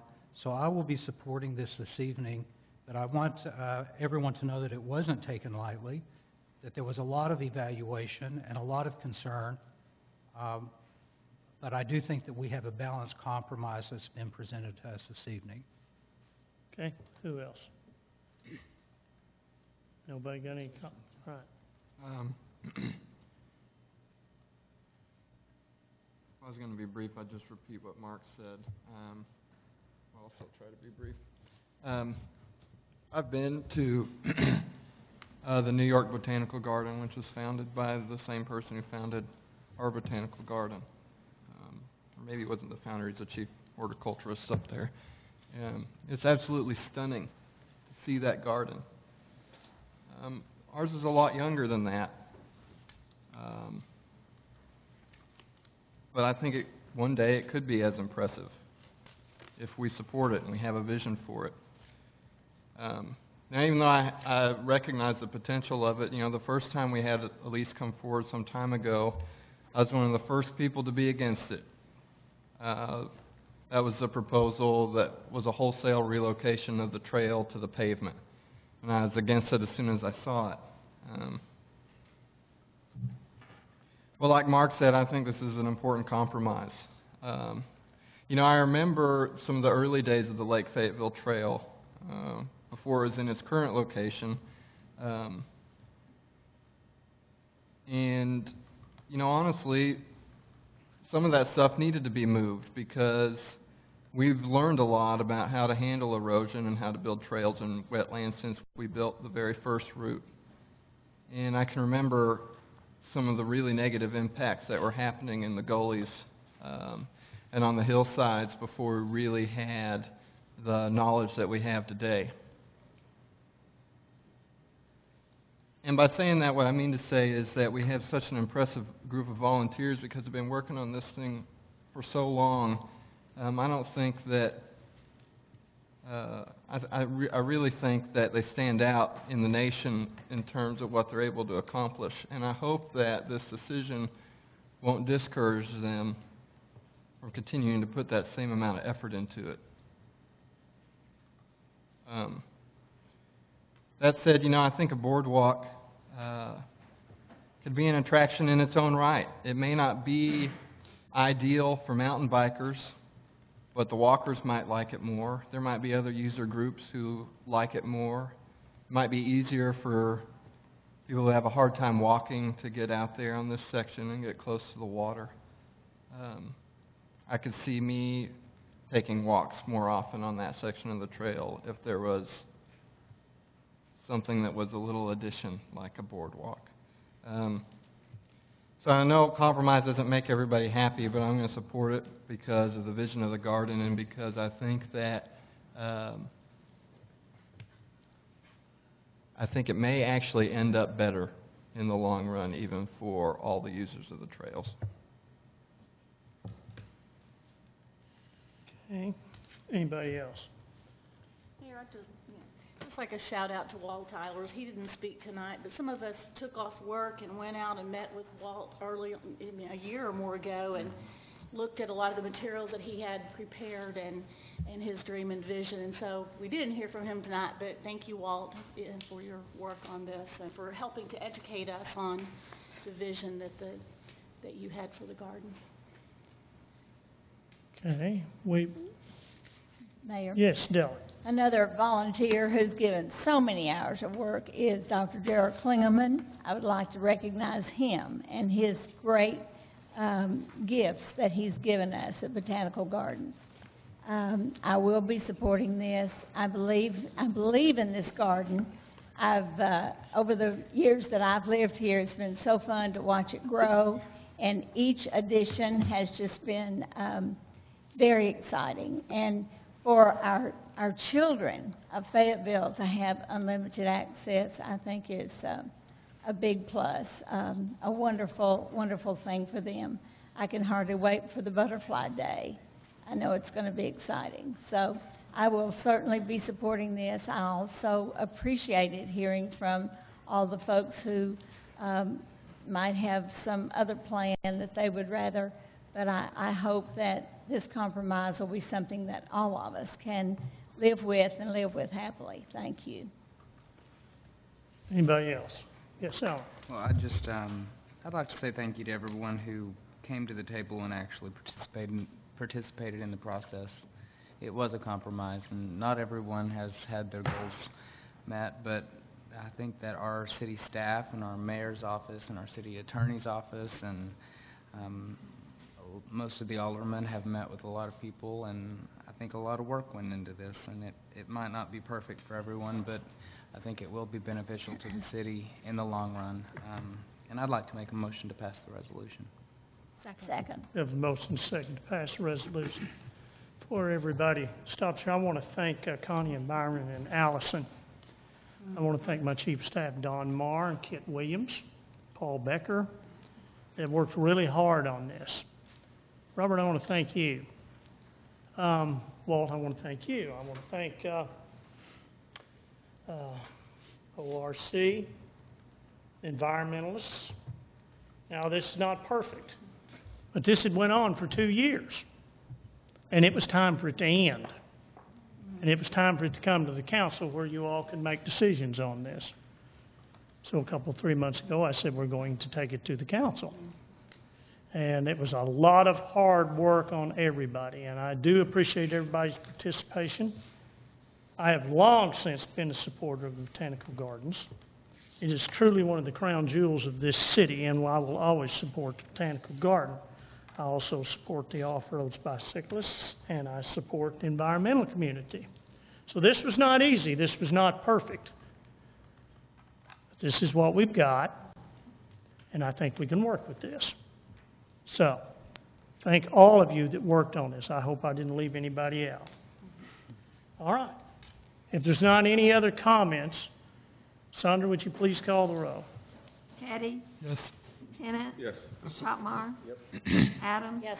Long? Yes. Gray? Yes. Marsh? Yes. Kenyon? Yes. All right. All right, that concludes our business. Do we have any announcements?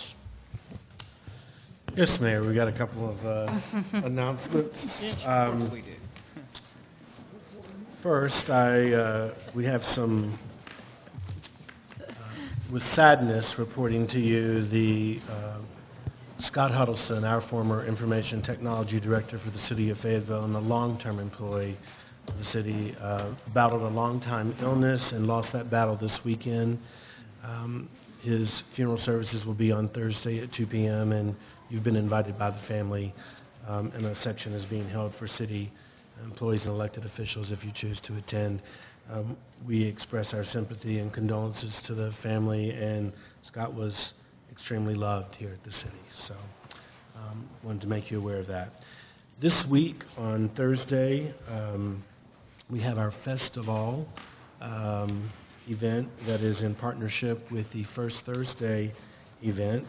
It's a celebration of all different cultures living in the Ozarks. Entertainment will be provided under a range of ethnic and cultural backgrounds. And so that will be at the Fayetteville Downtown Square beginning at 5:30. The mayor has also scheduled a group input session by asking a group of citizens selected to provide input to the Civil Rights Ordinance Implementation Group Support Input Session. That meeting will be held in room 326 here at City Hall, also on Thursday at 6 p.m. The public is invited to attend, but we will not be taking public comment, and this is not a meeting to edit the ordinance or send the ordinance back to the council. It's an input session, much like the mayor has done, in seeking input on the Streamside Protection Ordinance, the Parking Deck Ordinance, the paid parking program, for individuals who want to make sure that the city is considering all facets of thought in its development of an implementation plan. This was originally requested by the Fayetteville Chamber of Commerce with a requested group of participation. The mayor chose to expand that to seek input from not only the impacted stakeholder groups, but from various protected classes now covered under the ordinance. Again, that meeting's in room 326 at 6 p.m. on Thursday. Also, September the 9th, at the Fayetteville Town Center, will be the annual Business Awards Breakfast. For those of you who want to come and congratulate the businesses in the community, this is a recognition by our Fayetteville Chamber of Commerce. And also, as we've talked about the Botanical Gardens tonight, September 9th is Chef in the Gardens. So we encourage citizens to participate. This weekend is our first home football game at 3 p.m. at Reynolds Razorback Stadium and Broyles Field. So come out and support the Razorbacks for that. And I think that's all of the announcements for this week. Okay, anything else? Yes. Just want to let people know that a week from tomorrow, Wednesday, in room 326 at 5 p.m., we'll have our nomination committee interviews. So that is coming up next Wednesday. Okay. Anything else? All right, thank you all. We're adjourned.